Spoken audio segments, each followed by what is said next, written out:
पुरअमन और मुस्तहकम अफगानिस्तान पाकिस्तान और खित्ते के मफाद में है। अफगानिस्तान में सिक्योरिटी के लिए सियासी तस्फिया ही बेहतरीन हल है।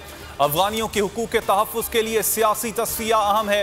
वज़ीर आज़म इमरान खान का अबू धाबी के वली अहद मोहम्मद बिन ज़ैद और से टेलीफोनिक राबता। कहा, दुनिया को अफगानिस्तान की माशी मदद में किरदार अदा करना चाहिए। अफगानिस्तान को माशी तौर पर मजबूत करने की ज़रूरत है। रॉ और एनडीएस तलवे चाट रहे हैं। भारत को अफगानिस्तान में बहुत बड़ी शिकस्त हुई।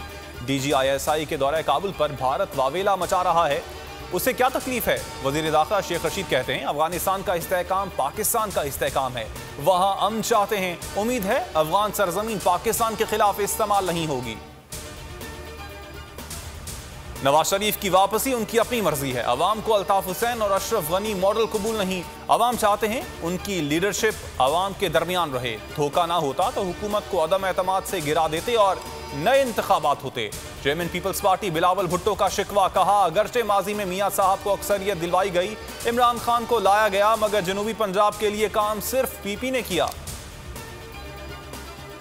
शहबाज शरीफ ने स्टेट बैंक और नेपरा की स्टेट ऑफ इंडस्ट्री रिपोर्ट को नून लीग की सच्चाई और हुकूमत के झूठ का सबूत करार दे दिया। कहा, हुकूमत ने मार्केट से 30% महंगी LNG खरीद कर अवाम पर जुल्म किया। महंगी बिजली पैदा करके कौम की जेब काटी गई।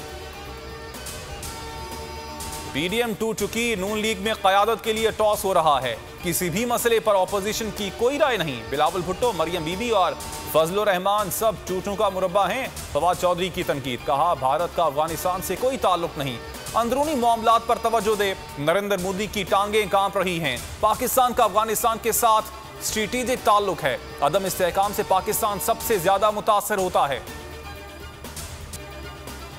सिंध के पुरफजा मकाम गोरख हिल स्टेशन पर गाड़ी को हादसा। महकमा रेवेन्यू की डबल कैबिन खाई में जा गिरी।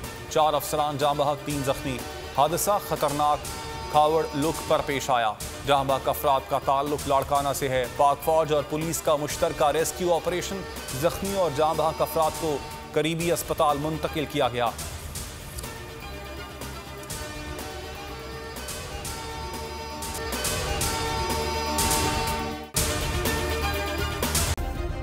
सब्सक्राइब करें और बेल दबाएं ताकि कोई खबर रह न जाए।